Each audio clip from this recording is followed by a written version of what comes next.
Welcome to FRC Media News for Thursday, October 27th, 2016. I'm Keith Tebow. Tonight we continue our series on the pros and cons of the 4 ballot questions that will appear in the November election. This week we're focusing on question 1 that may be expanding slot machine gaming.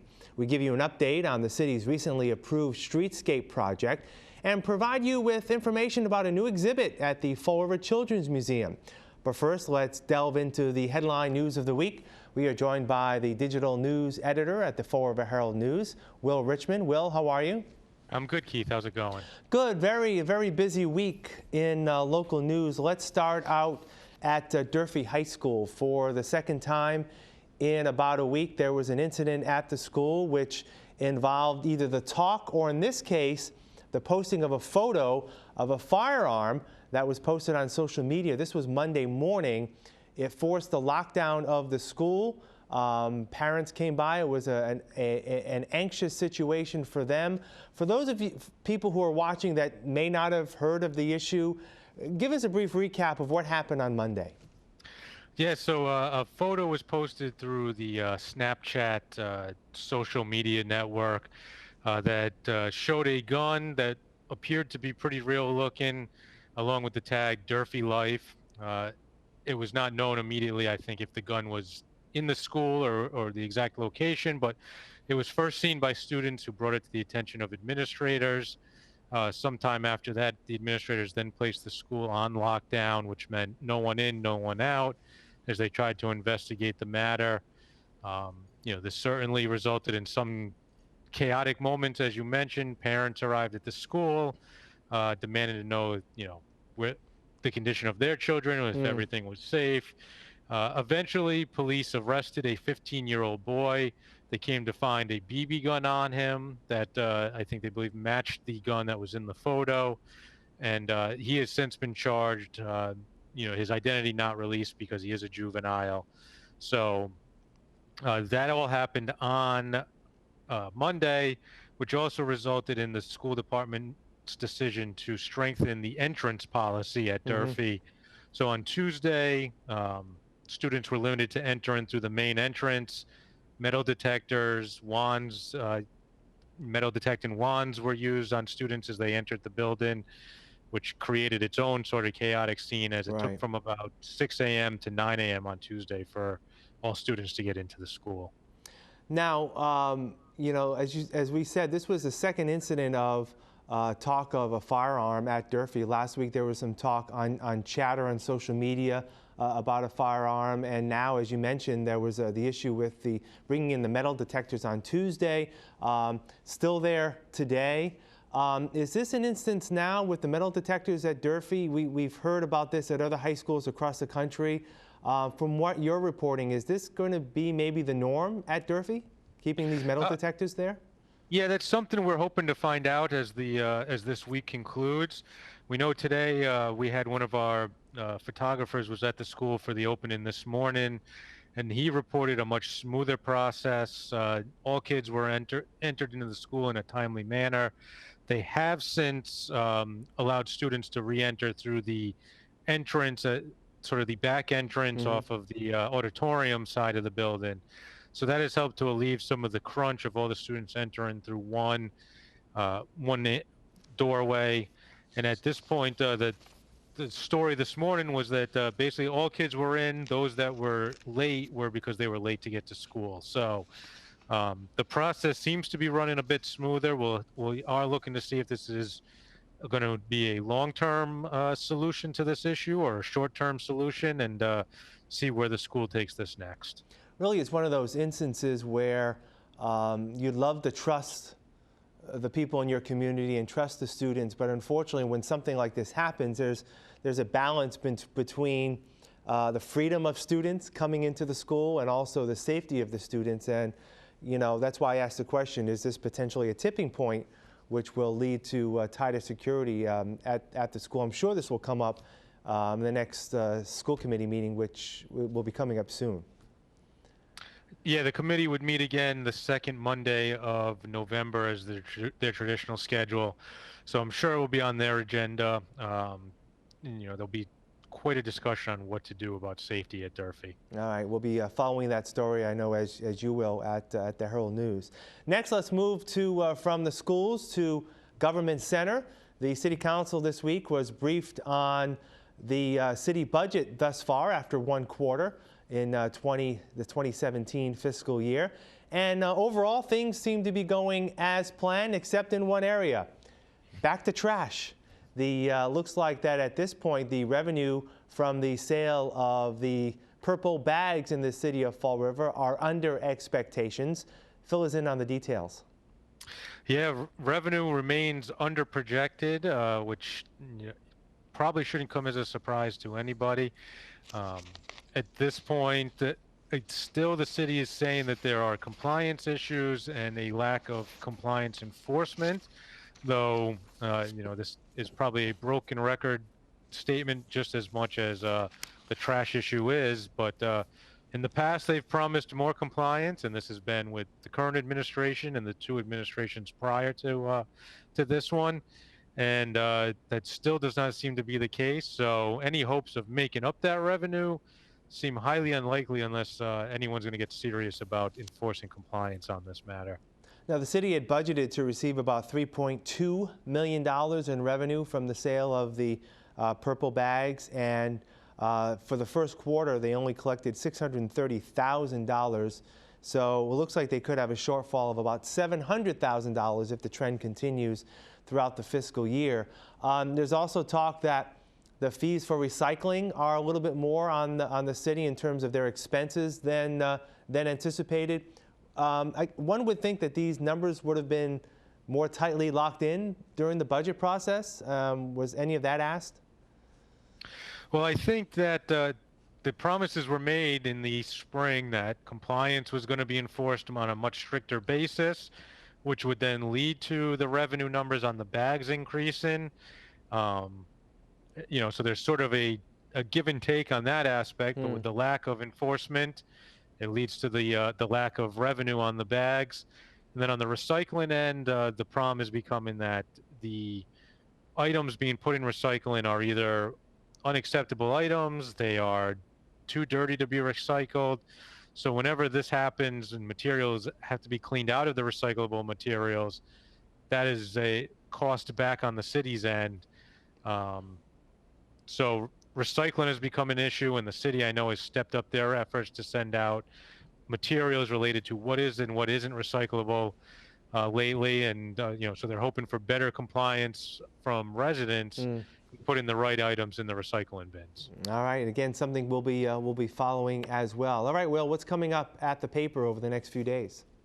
Yeah, this weekend we're taking a look at a part of the opioid problem, in which I think many people may wonder about, is sort of what happens when someone enters the criminal justice system and they are opioid addicted. So we kind of look at the different branches. What would happen if you end up at the Bristol County House of Correction? What happens when you kind of go before a judge and you're a known drug user? As well, we take an inside look at the city's drug court and how that operates. All right, well, sounds good. We'll talk again next Thursday. All right, have a good weekend, Keith. We'll have more FRC Media News right after this.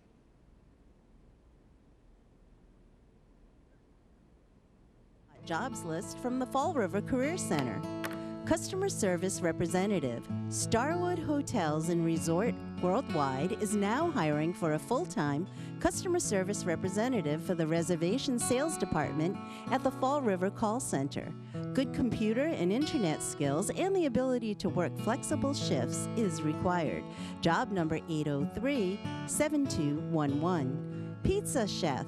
Abbey Grill, located on Rock Street in Fall River, is seeking a part-time pizza chef to prep ingredients for pizza, calzones, sandwiches, garlic breads, and simple pasta dishes. Must be able to work quickly while under pressure and should be knowledgeable about state and local health regulations that apply to restaurants.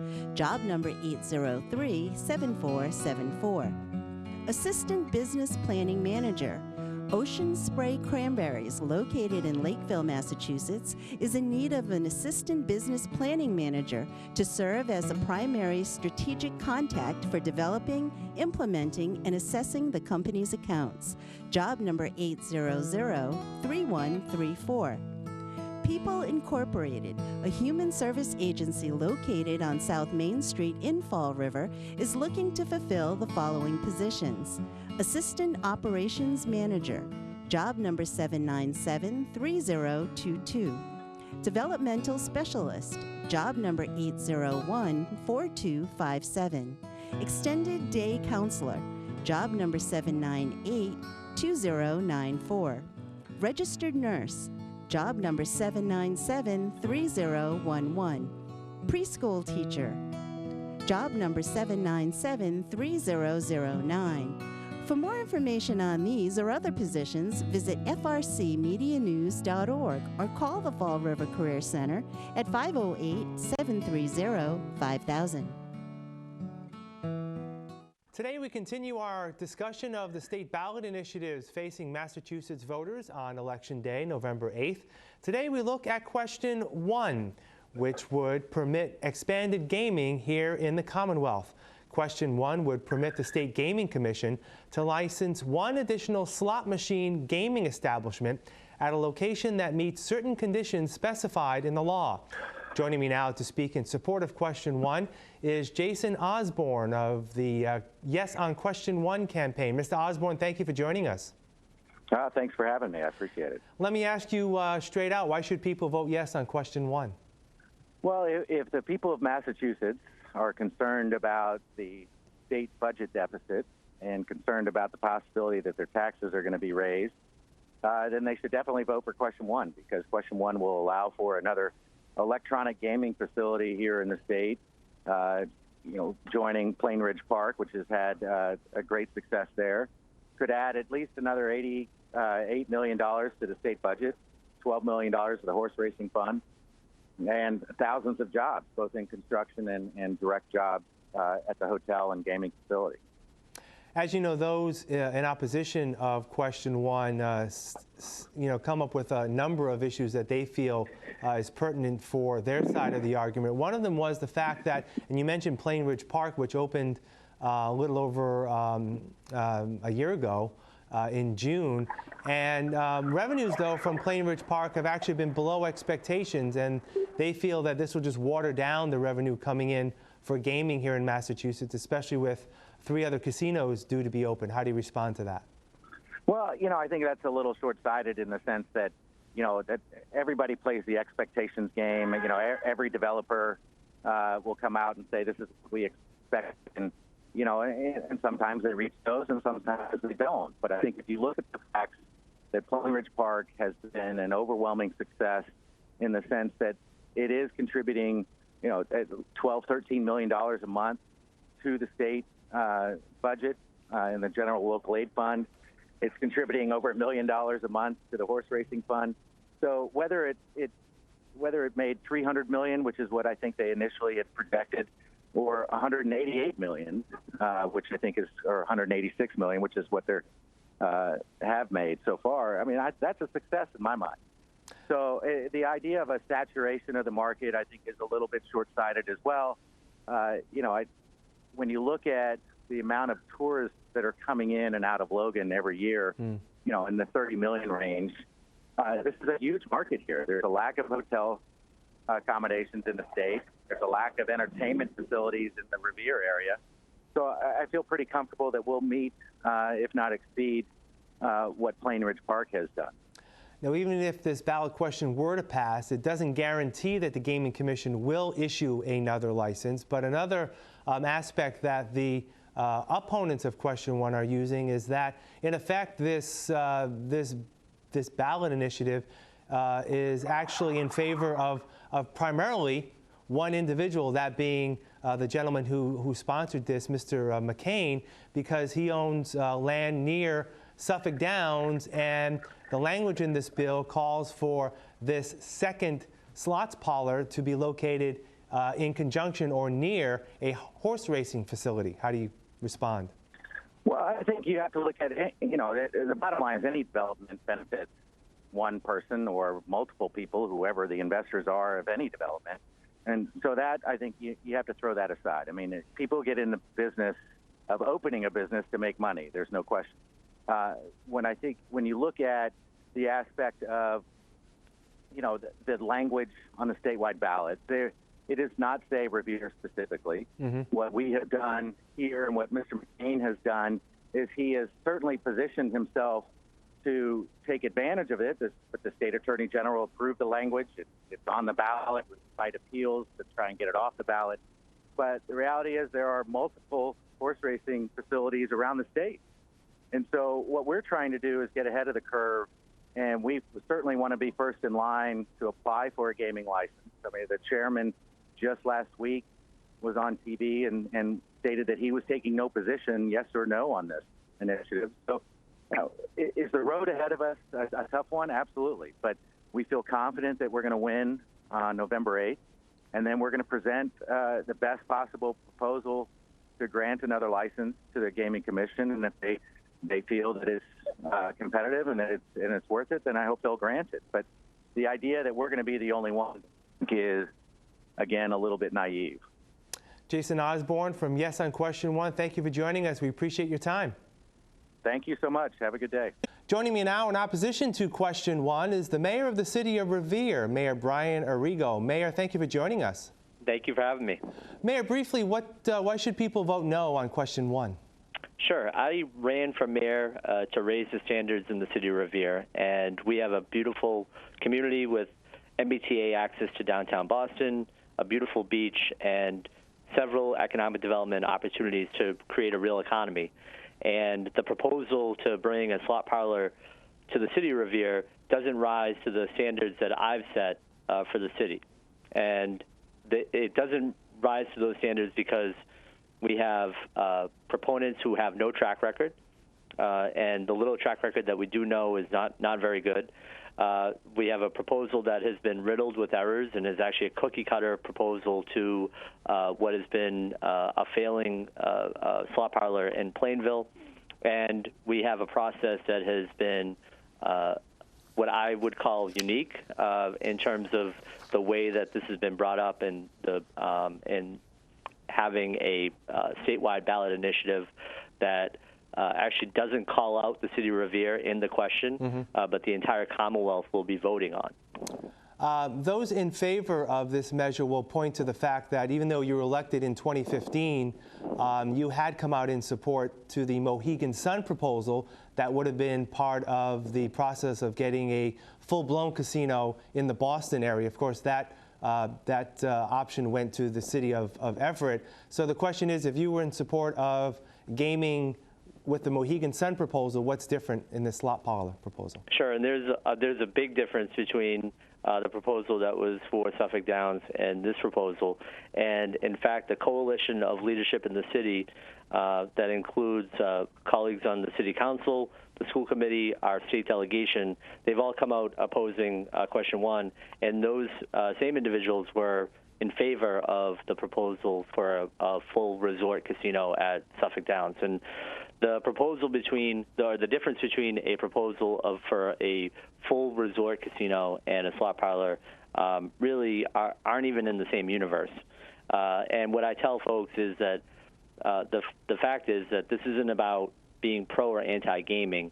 It's actually about being for good ideas and against bad ones. And the idea of having a slot parlor with individuals who have little to no track record, who have an inability to create a real proposal is not a good idea for the city and wouldn't be a good idea for any city. The proponents may also say that even though the results thus far from Plain Ridge have not been up to expectations, there is still revenue coming into the Commonwealth and coming into local coffers.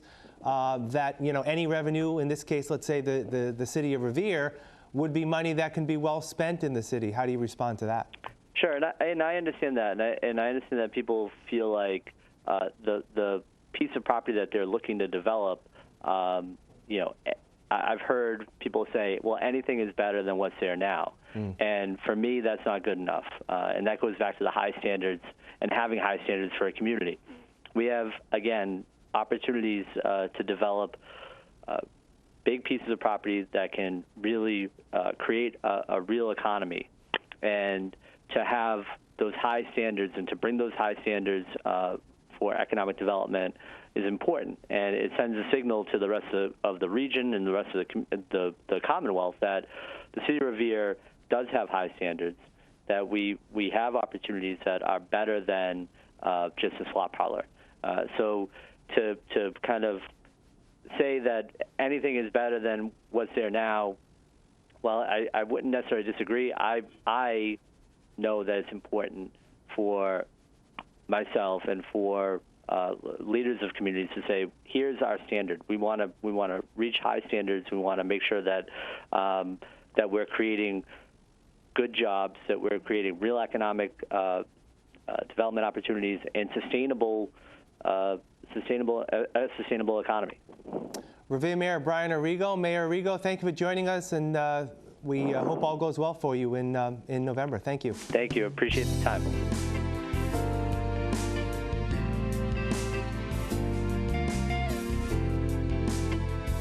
So this is Tabitha. Tabitha's a 2-year-old American bull, and she's very much full of energy. She's a very anxious dog, though. She hasn't been doing very well in the kennels, which is part of the reason why I want to show her to you today, so we can find someone who's a little bit easier, who can take care of her. I know, you really want to play. Hi, meet Spencer. You can find him at Forever Paws. He's about a year old. He's very playful. He's still a kitten, even though he's a year old, and still has all that kitten play going on. He has stripes as well as spots, so he may even have some Bengal mixed in him.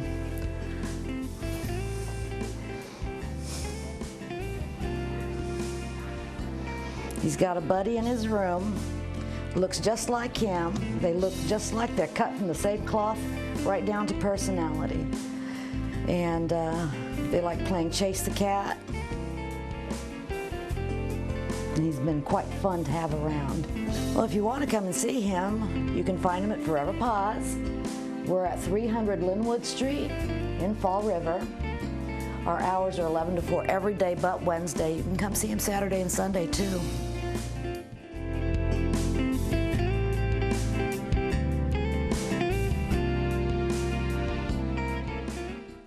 The Fall River City Council recently approved funding for a $10 million streetscape project that's expected to give the city a pleasantly aesthetic facelift. FRCMedia News sat down with City Planner Bill Kenny to talk about the specifics of the upcoming construction work. Kenny explains that the city is currently soliciting bids to hire an architectural firm to begin the design process of the targeted streets, Purchase, Rock, Columbia, Bank, North and South Main Streets, just to name a few. This is a significant investment, and I think the important feature is that this will generate private investment. In fact, you have a cycle that develops. Right now, if you take Purchase Street for an example, you have some businesses that are starting to grow, starting to thrive on Purchase Street. The private sector, these owners, they have put in a lot of blood, sweat, and tears and money, cold, hard cash, to develop their businesses, to get a foothold in that neighborhood. It's incumbent upon the public sector, the city, to come now and recognize the contribution that the private sector has made, do something to enhance the streetscapes in that neighborhood, and that in turn will result in additional private investment. So you have a cycle of growth that kicks off, and that's going to happen in each of the neighborhoods where these streetscape projects take place. And these are just the initial ones. The mayor has a vision not only for these initial projects, but future projects in other neighborhoods throughout the city. So I think that if we're fortunate enough to have these all come to fruition, Mayor Correa is going to leave quite an admirable legacy of having improved the image of the city, the safety of the city. Streetscaping has a lot to do with safety. It has a lot to do with imaging, and it has a lot to do with incentivizing additional private investment in neighborhoods. That the actual construction project will begin as soon as this spring and be completed by this time next year. The Fall River Children's Museum on North Main Street in Fall River has added another exhibit to entice families to learn more about health care. The new exhibit is part of the Clinic Corner located on the second floor and completes the Healthy Living Lifestyle section of the museum. Executive Director Joanne Sprague explains the significance of the interactive play area, which is sponsored by Pediatric Associates in the south end of Fall River. And we're trying to find ways to help families understand the importance of healthy lifestyle. So within this wing, there are all opportunities for kids to use gross motor skills, to use the virtual gaming floor instead of iPads as kids' exercise equipment. There are activities about food groups. There are stones to walk on for balance and so forth.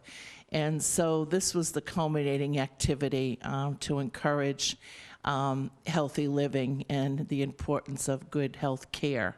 And in some cultures, you know, there's a stigma as far as, you know, going to the doctor or emergency, and so it's a comfortable way to help families be comfortable with the surroundings and some of the instruments that are used, so that if a child does, you know, have to go, they've seen scrubs before, or you know what some of the equipment is in the room, so it may help alleviate, you know, some of the stress that comes with family illness or family emergency. That'll do it for this edition of FRC Media News. You can catch the program Thursday and Fridays at 6 p.m., but also online 24/7 at frcmedianews.org. For all of us here at FRC Media News, I'm Keith Tebow. Have a great week, and we'll see you next Thursday.